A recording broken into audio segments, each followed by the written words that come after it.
Hi, I'm Sora. I showed up to my sister's promotion party wearing a navy blouse and a quiet smile, thinking maybe, just maybe, tonight would be different. But before I could take 2 steps inside, she threw soda in my face and laughed. No one stopped her, not my mother, not a single person in the room. But they all stopped laughing. When her boss walked in and kissed me, he wasn't just the CEO, he was my fiancé. They erased me from the photo albums, transferred my home into my sister's name, gave her my work, my voice, and called it hers. So I stopped being quiet, I stopped asking, and I started writing the ending myself. What happens when the invisible one takes the pen back? They told me I could drop by if I wanted. Not an invitation, not really, just a passive gesture to keep me on the fringe where I usually lived in this family. But tonight, I went anyway. The rooftop venue shimmered under the Seattle skyline. Soft jazz played from hidden speakers, and the staff in sleek black uniforms glided between guests with trays of rosé and seared scallops. I arrived just after sunset, wearing a navy blouse, dark jeans, and a clean pair of low heels. Nothing flashy, nothing loud, just me. I carried a small wrapped gift in my purse, one I debated bringing at all. As I stepped out of the elevator, my eyes found her, Valora. She stood at the center of it all, framed by spotlights and surrounded by colleagues who hung on her every exaggerated laugh. Her champagne flute sparkled as she gestured dramatically, her lips painted in that impossible-to-miss red she always wore for events. Our mother, Ginevra, stood beside her, proud, poised, clutching a silver clutch she only brought out when she wanted to remind people she'd once been somebody. They were the perfect picture. And I was the caption nobody read. I kept my head up as I walked in, forcing my breath to stay even. I wasn't sure why I came. Maybe I needed to see it for myself, how easily they celebrated without me. I was halfway across the terrace when it happened. Valora caught my movement from the corner of her eye. Her smile froze just for a second. Then, without missing a beat, she turned to the crowd and raised her voice in that performative, polished tone. "Excuse me," she called out, her voice slicing through the ambient music. "Staff isn't supposed to cross this line." I stopped, confused for half a breath. But before I could respond, she turned, reached for a nearby drink, cola, not champagne, and threw it straight at me. The liquid hit my chest, cold and sticky, splashing across my blouse and down my arms. The shock froze me in place.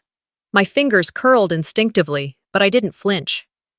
Around us, conversations died. Laughter bubbled up, nervous and unsure. One woman snorted behind her napkin. A man muttered, "That's harsh," but didn't move. Then came the real sting. My mother. Ginevra rushed forward, not to me, but to Valora. She dabbed gently at her daughter's arm with a napkin, as if the soda had somehow stained her. "Don't let her ruin your moment," she whispered, loud enough for me to hear, loud enough for everyone. My breath caught, but I didn't turn away. I didn't break. Not yet. Valora smirked and turned back to her group. Someone offered her another drink. The conversation picked back up like nothing had happened. I stood there, my blouse clinging to my skin, the sweet smell of soda rising with the breeze. My hands hung at my sides, clenched just tight enough to leave half-moon marks in my palms. They wanted a scene. They wanted me to shout, to cry, to storm out. But I gave them nothing. Instead, I stepped back. Just one step. And I watched. This wasn't new. Not really. Growing up, I was the afterthought. Valora was the firework, loud, bright, impossible to ignore. I was the glue. The one who cleaned up, kept peace, made sure Mom's migraines didn't last more than a day. At dinners, when Valora was praised for another achievement, I washed the dishes before anyone noticed. When she stormed off in teenage rages, I was the one who explained her absence with a smile. "Let your sister shine," Mom used to say.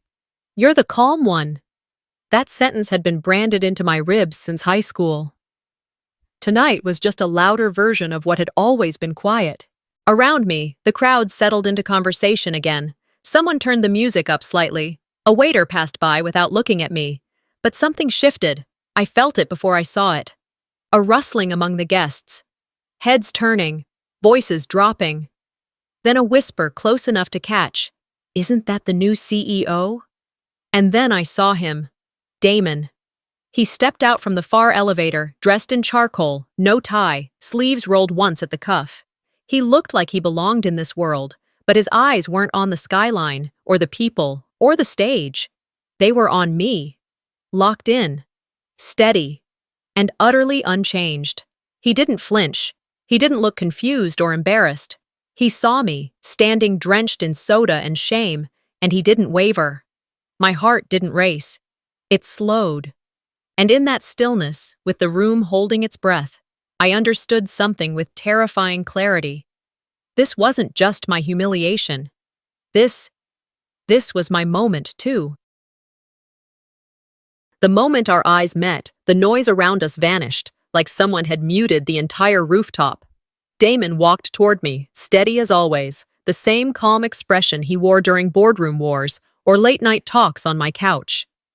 My blouse was still clinging to my body, sticky from Valora's cola stunt, but I didn't flinch. Neither did he.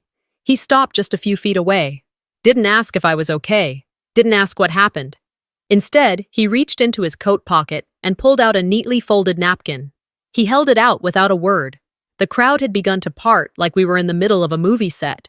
I felt their eyes flicking between us, then back to Valora, who had gone from smug to confused in seconds. Valora took a single, halting step forward. You know, her? She asked, her voice a little too loud, brittle. I didn't answer. Damon didn't look away. Valora's face lost its glow, and for the first time that evening, she looked unsure. She reached for her champagne flute, but her hand trembled slightly. I could see it even from where I stood. I took the napkin from Damon without breaking our gaze and slowly patted my sleeve. The stain wouldn't go away, but it was never about the soda. I didn't need to explain anything. Not now, not anymore. What they didn't know, and what I had chosen not to share, was that this man had already seen me at my lowest and stayed. They could throw drinks, insults, entire histories at me, and he would still see me. That wasn't something you could manufacture, and it certainly wasn't something Valora could steal. But all of this started long before tonight. Months ago, I'd invited my family to dinner. It was the first time Damon and I had decided to let our worlds touch. A quiet restaurant in Fremont, not too flashy, just upscale enough to keep the night memorable. They never showed. Ginevra texted me an hour before. Sorry, last-minute dinner with one of your father's old friends. Send our love. Valora never responded at all. 2 weeks later, I overheard a call. I'd stopped by my mother's for some paperwork, and her voice carried from the sunroom. She was speaking to Valora, her voice tight, clipped. He's not your type, Ginevra had said. He's too polished for someone like her. It won't last. I stood in the hallway, hand still on the doorknob, my stomach sinking. That was the moment something broke, not just between us, but inside me. From that day forward, I stopped inviting them to anything that mattered. It was easier that way, cleaner. But of course, clean lines never last in messy families. There was also the message, the one I never spoke about. 3 months into dating Damon, he showed me a text he'd received from Valora. He was confused at the time, held his phone out to me like it was a riddle I was better equipped to solve. The message said, "You and I have more in common than you think. Let me know if you want to talk about opportunities." I remember staring at the screen, my chest tightening. I played it cool. I smiled and said, "That's just how she networks." Damon shrugged, didn't think twice. But I did. I never replied to Valora, never confronted her, and Damon, being the man he was, never followed up either. He probably assumed it was work-related. Maybe it was. But I knew my sister's tone when she was fishing. That message wasn't an invitation. It was a warning. Now, standing here, soaked and humiliated, watching her face pale in real time, I knew what that message had been foreshadowing. Damon gently slipped off his blazer and held it toward me. I shook my head. I didn't want to be covered. I wanted them to see. I turned, faced Valora, and took a slow step forward. The silence stretched. "Thank you," I said, voice calm, measured. for reminding me exactly who I am to this family. She blinked. It was the first time she looked like she didn't know what to say. I looked past her, to my mother, still frozen near the buffet table. Her hands clutched a napkin, white-knuckled. She wouldn't meet my eyes. I didn't need her to. Turning back to Damon, I gave him a small nod.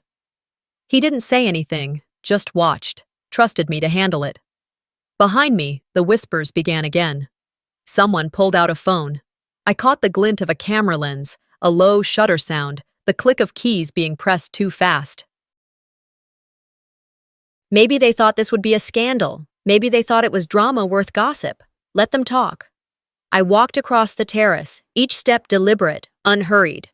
I passed the bar, ignored the waiter's sympathetic glance, and found the hallway leading to the restrooms. Inside, the mirror was too clean, too bright. The lighting had no mercy. I stared at my reflection, hair damp from the soda, collar stained, eyes clear, and still, I didn't cry. I thought about the years I spent explaining Valora to everyone, making excuses for her, deflecting blame. She's just under pressure. She didn't mean it like that. She's dealing with a lot. I had carried that shield for her so long I forgot it wasn't mine to wear. Not tonight.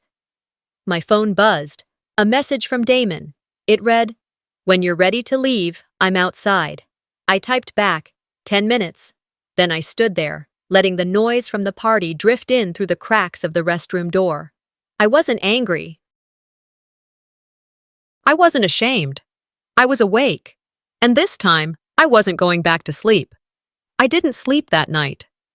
Even after I showered and scrubbed the stickiness of soda from my skin, I felt a residue deeper than skin could carry. The cold glow of the bathroom light did nothing to calm me. Damon had stayed silent as we drove home. He knew better than to press. When we got back to my apartment, he kissed my temple, said, "You call if you need me," and let himself out. I stayed up on the couch until the city outside dulled into fog. By morning, the clouds had pulled apart. The spring light spilled through the windows, soft and deceptive. I stepped out onto the balcony with a mug of coffee that had already gone lukewarm. The apartment was quiet. My phone sat face down on the table inside. Damon had texted once, but I wasn't ready to answer yet. My mind needed stillness, something honest. That's when I saw it. A package resting by the door, addressed to me in my mother's neat handwriting. A thick envelope taped to the top read, "Thought you might like to have this back." I brought it inside, peeled away the paper, and found the family photo album I hadn't seen in years. The leather cover was worn, corners curled just slightly. I hadn't asked for it. I hadn't even thought about it in forever.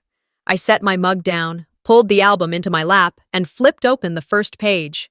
There I was, chubby cheeks, pigtails, a frosting-smeared grin on my 3rd birthday. Valora stood beside me, arms crossed, already stealing the camera. Flip, elementary school class photos, Valora's ballet recitals, her first soccer trophy, a blurry family vacation at Cannon Beach. My face scattered among them like background texture. Then, nothing. Past age 18, it was as if I had evaporated. Valora's college graduation, her PR internships, galas, work events. Each page chronicled her life in vivid, glossy images. And I wasn't just minimized, I was missing. No graduation photo of mine, no picture of the nonprofit I helped build, not even a group shot from our father's memorial, which I helped organize down to the flower arrangements. My fingers hovered over one particular page, Valora posing in front of the same mural I'd once taken her to see, arms wide like it was her discovery. I had taken that photo. She didn't credit me for it then, either. I closed the album slowly, setting it aside like it was something too sharp to hold bare-handed. And still, I didn't cry. But I remembered. It was Mom's birthday, maybe 5 years ago. I had painted a landscape, Mount Rainier at sunrise, soft pastels and layers of color that took me weeks to get right.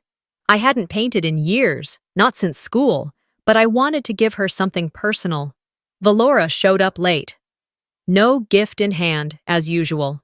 She kissed Mom on the cheek, took over the conversation, made everyone laugh.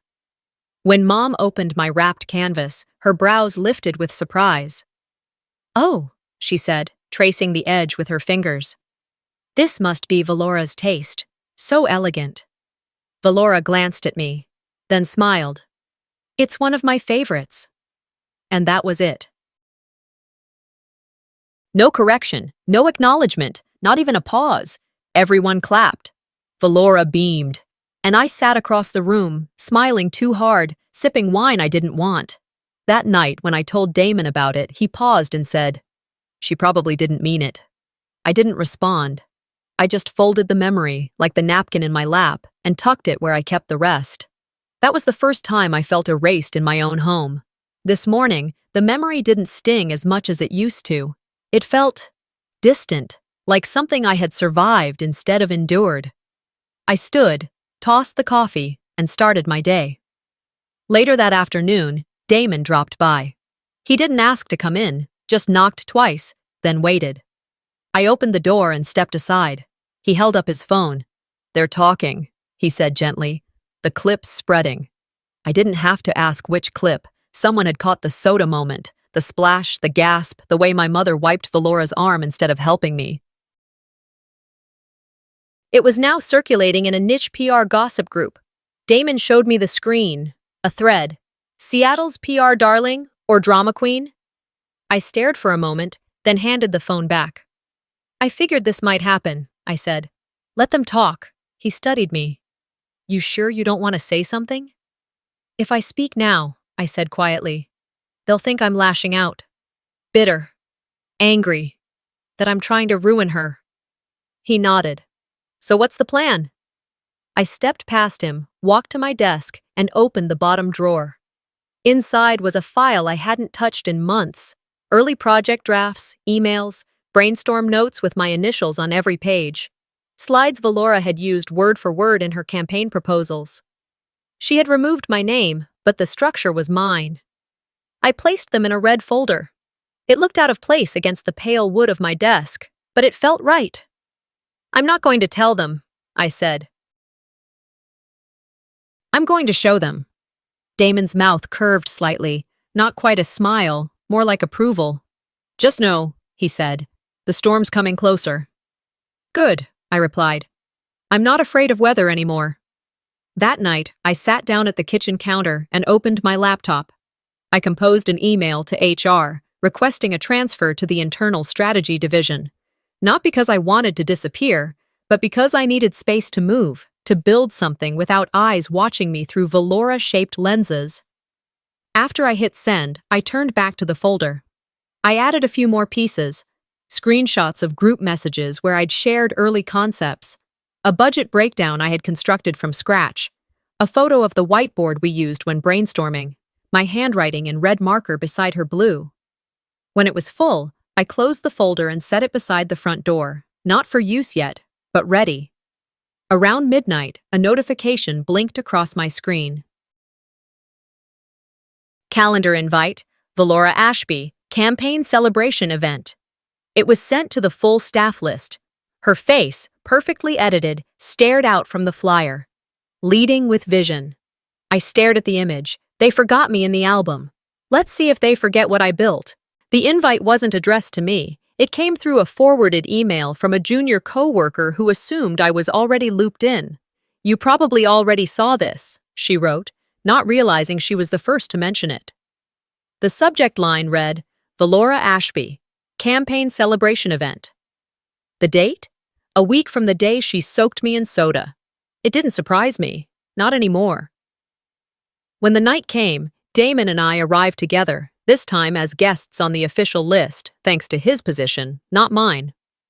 He parked the car without saying much, only glanced my way once as we walked toward the building. I could feel the weight of his silence, not heavy or uncertain, just held back. He trusted me to decide what tonight would become.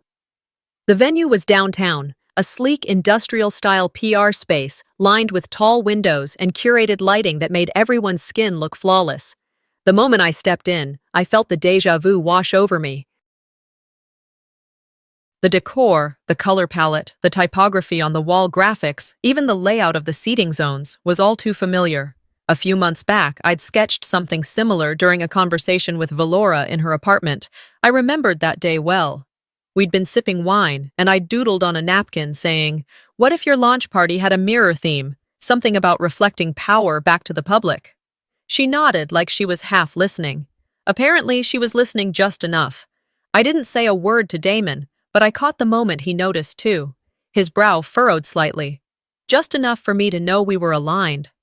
I tucked my clutch tighter under my arm and followed him through the crowd.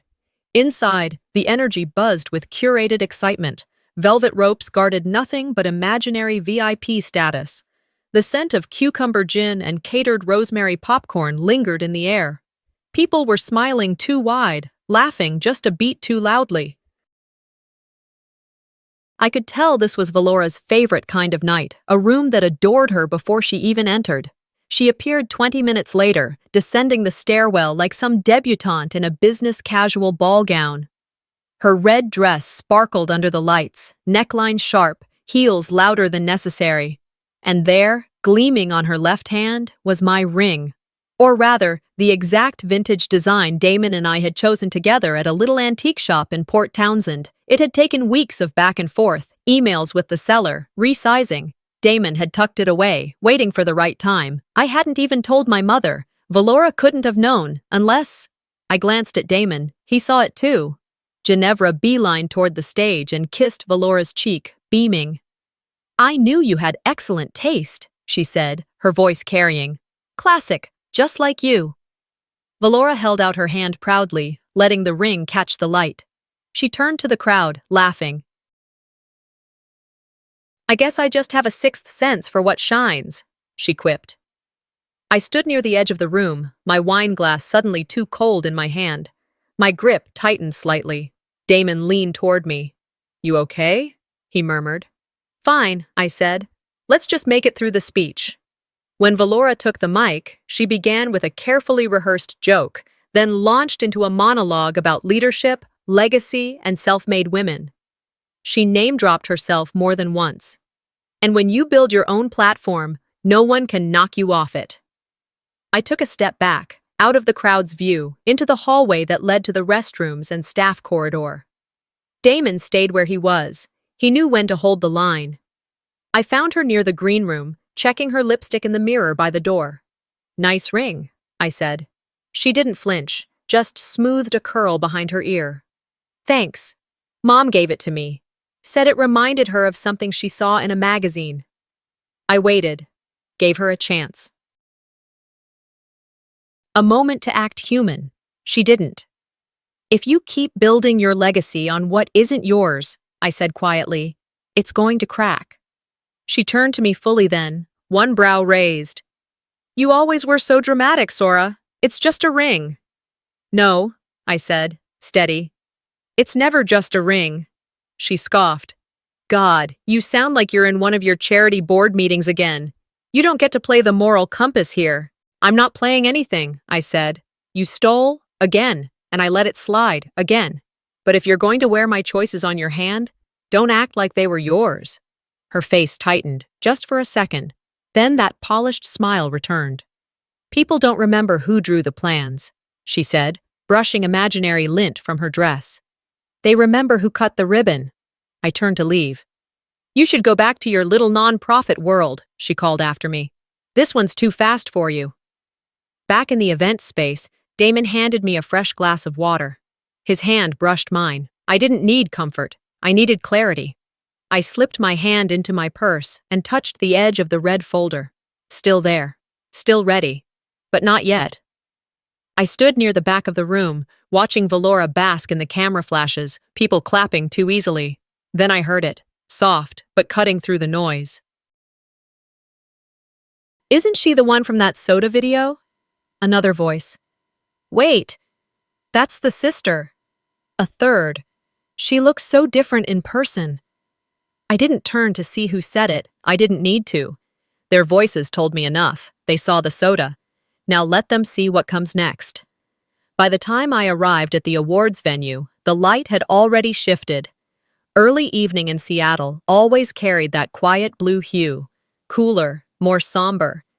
The streets were still wet from a short drizzle that passed through hours earlier, but the sidewalks had begun to dry, leaving dark outlines where water once pooled. I had offered to check logistics early. It wasn't on the record. I didn't want it to be. Officially, I wasn't even part of the organizing committee. Unofficially, I was the reason the program had stayed on track. The hall was mostly empty when I stepped inside. A few crew members adjusted lighting rigs. A pair of AV techs tested audio levels with muted voices. Everyone wore lanyards and calm indifference. No one noticed me. That changed the moment a junior assistant, probably no older than 23, hurried toward me with a clipboard and furrowed brow. She didn't look up, just pointed toward a table. "Hey, could you grab some extra napkins from the kitchen? There's a spill by the back counter." I blinked. She didn't wait for an answer. It would have been easy to correct her, to tell her who I was, but I didn't. Instead, I walked past the floral arrangements, through the side hallway, and toward the prep area. I took 2 stacks of napkins and returned without a word. I found Valora's table, already pristine, already spotlighted, and placed the napkins on it. Then, from my bag, I pulled a small sticky note and wrote in blue ink, "The things you ignore always come back." I pressed it gently against the top napkin. No flourish, no signature. Then I walked away. Backstage, I found a corner where no one would interrupt me. I opened my laptop, connected to the venue's guest Wi-Fi, and pulled up the cloud archive I'd created 2 nights earlier. Folder name: Concept Archive, C Media Pitch, 2023. Inside, the original pitch deck I had built from scratch, the one Valora now showcased as her crowning achievement. Slide after slide bore my tone, my framing, my flow. I had used Google Docs. She had downloaded it, changed the color scheme, and exported it under her name. The details were unmistakable. File metadata, timestamps, revision history. The earliest draft included comments from Damon when we reviewed it together on a Sunday night months ago. My signature sat in the corner of the first version, cropped out in the final one she submitted. I copied everything to an external drive and backed it up again on a secure link. Damon walked in just as I closed the laptop. He said nothing at first, only glanced at the red folder resting beside me. "You good?" he asked. "I'm fine," I said. "Just reclaiming some things." He nodded slowly. "You don't have to explain." "I know." A silence passed between us. Not awkward, just lived in. The kind of silence that held space, not pressure. "Valora's in hair and makeup," he said after a moment. "She's got 3 outfit changes planned." "Of course she does." "I'm guessing she doesn't know you're here." "I'm counting on it." He looked like he wanted to say more, but stopped himself. Instead, he gave me a subtle squeeze on the shoulder before turning back toward the prep area. It was maybe half an hour later when Valora found me. I was reviewing lighting notes with the head AV tech when I saw her reflection in the side mirror. She approached like she was on a mission, heels sharp, posture taller than necessary. "I don't know what game you're playing," she said under her breath as she stepped beside me, "but this is my arena." I turned, calm. "Funny, it used to be mine. I stepped away so you could learn to run it. You didn't. You just decorated it in stolen ornaments. Don't test me, Sora." I smiled gently. "Already did. You failed." Her hand shot out, maybe to slap, maybe to shove. I don't think even she knew. But I caught her wrist mid-air, fingers firm, but not harsh. "Don't," I said. "Not here, not like this." A crew member glanced over, saw everything, then turned away and pretended to check a cable. Valora's eyes were wide now, and for the first time I saw it, the edge beneath the gloss, the fear that maybe, just maybe, this time she wouldn't win. I released her wrist and stepped back. "This isn't a fight," I said quietly. "It's a reveal, and you did most of the work for me." I left her standing there, breathing too fast. Back in the prep room, I took a seat near the back wall, red folder resting on my lap. I didn't open it, not yet. Instead, I watched the screen showing the live feed as the audience filled in. The room buzzed with anticipation, names flashing across Twitter, behind-the-scenes snapshots filling Instagram stories. I sat there, centered and still. Then I heard it. A ping. Not mine. Someone else's phone across the room. Then another. And another. A ripple of movement swept through the tech crew. One of the production assistants stared at her phone screen, mouth slightly open. I leaned over. "What's happening?" She turned the screen toward me. Anonymous text sent through the event's internal messaging system. Truth incoming. 3 seconds later, my inbox buzzed. One of the links I'd uploaded, marked C. Pitch Original S. Caldwell, had just been downloaded over 50 times in under 2 minutes. I didn't move, didn't speak. The folder hadn't needed me to open it after all. I didn't sleep after the event. The messages didn't stop coming, the downloads multiplied by the hour, and the links I'd secured were now passing through inboxes I didn't even know existed. I sat at the kitchen table, the red folder open but untouched, watching my screen glow into the early morning. I didn't need coffee. I didn't need anything but quiet. By sunrise, I knew what I needed to do. I composed the email just before 8. Clean subject line, no drama, just truth. Subject: this is what being erased looks like. To Board of Directors, Executive Strategy Team. Attached were everything I had gathered.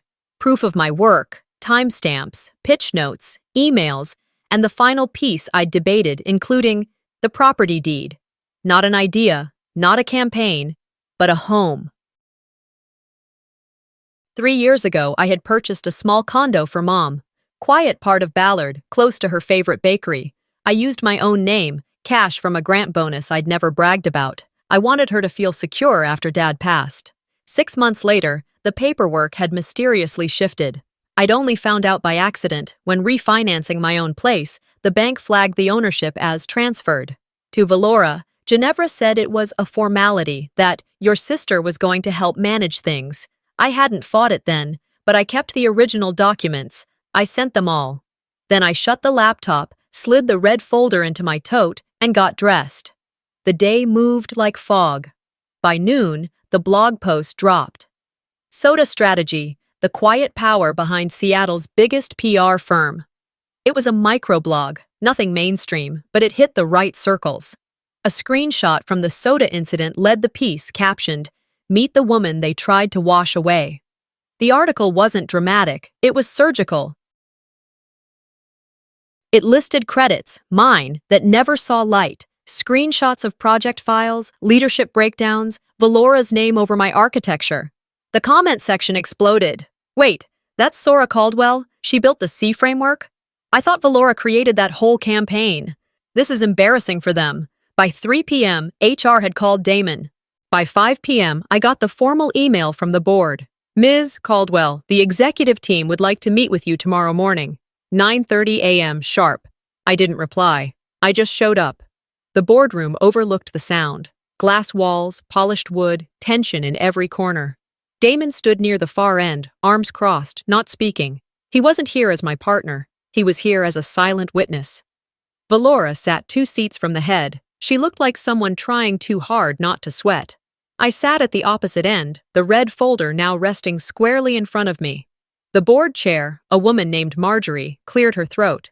"We've reviewed your file," she said. "The original work, the timelines, and the property discrepancy." Valora started to speak. "This is completely taken out of context." Marjorie raised a hand. "We're not asking for explanations. We're making an offer." She turned to me. "We'd like you to lead the restructuring of our strategy department." As of today. The room went silent. Valora blinked. "You're rewarding her for making this public?" she snapped. Marjorie didn't flinch. "We're correcting a mistake." Valora stood. Her heels clacked once against the floor. Then again, she didn't say anything else. Just gathered her phone, her purse, and walked out. I didn't watch her go. Marjorie leaned in. "We'll discuss terms tomorrow. You've earned it." I nodded once. No smile, no celebration, just breath. The meeting broke up minutes later. People filed out, papers gathered, voices lowered. I stood slowly, gathering my things. When I exited the room, Valora was standing down the hall near the elevators. Her face was pale, her eyes red. She didn't speak. I didn't stop. This time, I didn't walk behind her. I arrived 10 minutes early. The hallway leading to the executive boardroom was eerily quiet, softened by the carpet beneath my heels and the low hum of fluorescent lights above. I passed familiar faces, directors, department leads, staff who once smiled politely but never made eye contact for too long. Today they looked, not with mockery, not with sympathy, but with something closer to recognition. My name had been in the memo. The company-wide announcement went out that morning. Strategic restructure to be led by Ms. Sora Caldwell. It didn't say Valora Ashby. I walked between two senior partners. They didn't try to make small talk, just gave me respectful nods and stepped aside when we reached the glass double doors. Damon stood waiting. His posture was calm, but I knew that stillness too well. He wasn't anxious, he was ready. He opened the door with a quiet gesture, not performative, not dramatic, just simple acknowledgement. "Ms. Caldwell has the floor," he said, then stepped aside. That was it. No speech, no introduction. And for once, no one questioned it. The room was full. 12 board members, 2 advisors. Valora, seated at the far end, her blazer too bright for the tone of the room, her smile too tight for the silence that followed. I walked to the center, placed my folder on the table, and took the seat reserved for presenters. I didn't raise my voice. I didn't flip through slides or hand out binders. I just talked. "This isn't a rebuttal," I said. "This is a roadmap." I outlined the full structure, months of quiet work that had been handed off, rebranded, and repackaged under someone else's initials. But I didn't dwell on that. I spoke in results, projections, models, facts.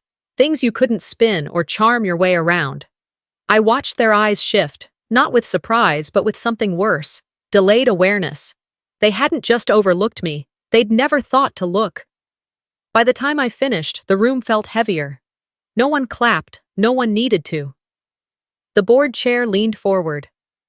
"We made a mistake," she said. "We let brand outshine substance." Someone near her murmured, "We weren't the only ones." I didn't look toward Valora, not yet. The decision was swift. No deliberation. The board would transition all strategic oversight to my direction. Valora's consultancy agreement was suspended, pending further review, effective immediately. There was no scene, no shouting. Valora stood quietly, gathered her belongings, and walked toward the door. She passed behind me, then paused. "You were never invisible, were you?" she said, her voice lower than I'd ever heard it. I didn't turn. "No," I said. "You just never looked." And I never looked back. When I stepped into the office the next morning, I noticed the stillness first. Corporate spaces are never truly silent. Printers hum, heels tap, phones buzz. But that morning felt hollow in a different way. No greetings, no nervous laughter drifting from cubicles, only the kind of quiet that follows a seismic shift. Valora's desk was empty, not just cleared, gone. Her nameplate, her orchid plant, the stack of PR awards she liked to keep facing outward, all vanished overnight. HR didn't make a fuss. They never do when someone's fall is sanctioned from the top. All that remained was a vacant space and the ghost of her perfume. People didn't avoid me. They avoided each other. Avoided mirrors, whispers, and their own reflection in this new reality. I passed by without slowing, carrying only my tablet and a letter in my bag that weighed more than anything I'd ever written. Later that afternoon, after finishing a briefing with the strategy team, I returned to my apartment. The light was warm through the windows. I poured a glass of water, sat at the dining table, and pulled the envelope out from where I'd hidden it between project folders. White, plain, unassuming. Inside, 3 sheets. The first detailed the property transaction, my name, my signature, and the date it was transferred without consent. The second listed a series of emails clipped and distorted over 2 years. Communications where my ideas were attributed to Valora, often summarized by Ginevra with notes like, "This sounds more like Valora's tone." The final page was the letter. Not a rant, not a plea. Just closure. I read it out loud to myself. To Ginevra and Valora, I didn't break this family, I just stopped bleeding for it. For years, I've swallowed the silence. I let you name the narrative, assign value, erase my presence when it didn't suit your spotlight. And every time I held my tongue, I told myself I was keeping peace. But peace doesn't ask you to disappear. I'm not angry. I'm not vengeful. I'm finished. This letter isn't an attack. It's a release. You can hold on to whatever stories you've told about me, but from now on, I won't be part of them. Do not contact me about this. There's nothing left to explain. No signature, just a period. I folded the pages carefully and slid them back into the envelope. Then I stood, pulled on my jacket, and walked the 5 blocks to the nearest mailbox. I didn't take my phone, didn't need music, just walked through the city, through my city, with a steadiness that felt almost foreign. When I dropped the envelope into the slot, I didn't hesitate. It didn't need to be certified, it just needed to leave my hands. By evening, the sun had dipped low enough to cast long shadows across my apartment floor. I had dinner alone, answered 3 work emails, then sat on the couch and stared at the family photo album still sitting on my bookshelf. I hadn't touched it since I last opened it.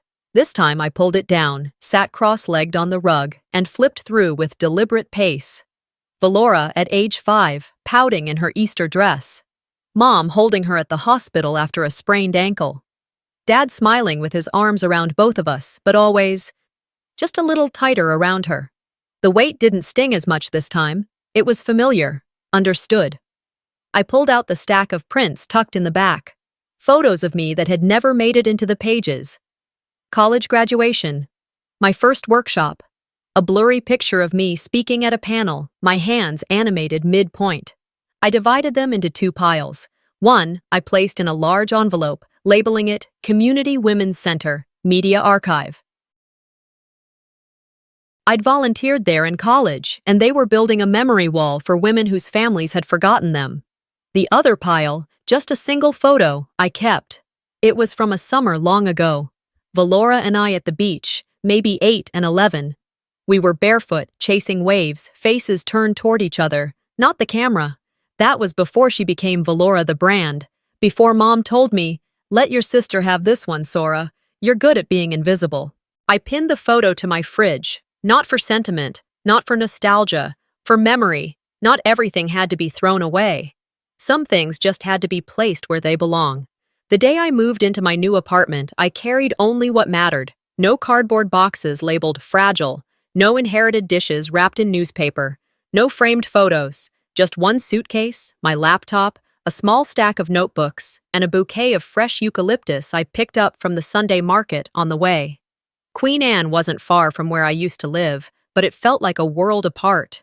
The view from the rooftop was sweeping, Puget Sound stretching wide, the skyline familiar but distant. This apartment was smaller than the last, but it was mine, entirely mine. No forwarding address, no shared set of keys, no inherited furniture that whispered, "This was Mom's." When I walked past the mailboxes in the lobby, I saw my name, just mine, etched cleanly on the brass plate. Sora Caldwell. No Caldwell Ashby. No middle initials borrowed from family tradition. Just me. It didn't feel defiant. It felt peaceful. That first night, I didn't unpack. I didn't light candles or pour wine like I'd seen in movies. I just sat on the floor in front of the windows, pulled my knees to my chest, and let the quiet surround me like a blanket. The air still smelled faintly of new paint and lemon cleaner. The next morning, Damon came by. He didn't knock dramatically or arrive with some grand speech. He just let himself in with the key I'd given him a week earlier, his only copy, and placed 2 paper cups on the kitchen counter. "No milk, I remember," he said. I smiled, not big, not performative, just enough to let him know I noticed. We didn't talk about Valora, or Ginevra, or the fallout. Instead, he wandered into my office nook, just a corner with a desk and an empty corkboard, and placed a small wooden plaque in the center. It read, "Built, not borrowed." I didn't ask where he got it. I just ran my fingers across the words. He didn't stay long, just long enough to drink his coffee, fold one of my dish towels neatly, and kiss the top of my head before heading out to a meeting. I walked him to the door, then stood there for a moment after he left, listening to the click of his shoes in the hallway until they faded completely. I wasn't healed. Not yet. But I was home. A few days passed. Valora never responded to my letter. No call, no text, no appearance at the office. Rumors surfaced. She'd moved to Portland, maybe San Diego. Someone said she was trying to freelance again, but the offers were thin. Some clients had quietly cut ties. Word travels faster than people realize. Ginevra didn't follow up either. Just one missed call after the board announcement, and nothing since. For once, I didn't fill the silence. I thought I'd feel empty, but I didn't. Some people learn in echoes, some in silence, and some never. I let them go. Not with resentment. Not with vengeance, with grace. Later that week, I was invited to speak on a community panel. It was a casual event, hosted by a nonprofit supporting women in career transitions. I hadn't planned to say yes, but the director had reached out personally, mentioning she'd read my name in an internal memo passed between industry groups. "Your story might help more people than you realize," she wrote. So I showed up. I wore a simple blouse, no makeup, just lip balm. I didn't bring slides or handouts. I spoke softly, but directly. I didn't name names or mention brands. I just talked about boundaries, about worth, about knowing when to stop asking for permission and start choosing yourself. When the panel ended, a woman in the front row raised her hand. She looked about 60, silver hair pulled back, eyes sharp behind wire-framed glasses. "Was the soda what hurt the most?" she asked. "That moment, I mean. It went around online.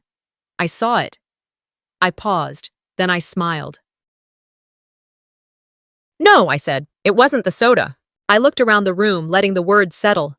It was realizing I'd waited half my life for someone else to give me a seat, when I always had the key. There was a beat of silence. Then a soft ripple of applause, not loud, but genuine. When I returned home that evening, I took off my shoes by the door, poured a glass of water, and sat at the kitchen counter. I glanced at the photo still pinned to my fridge, me and Valora at the beach. It didn't ache anymore. The soda had dried. The memory hadn't, but neither did I. Some lessons don't come with loud declarations. Sometimes they arrive quietly, when you realize your silence has protected the wrong people for too long. This story wasn't just about betrayal. It was about reclaiming space, your name, and your worth, even when the ones who should have seen you chose not to. Have you ever had to walk away from the people who were supposed to stand by you? Drop your story in the comments. I'm listening.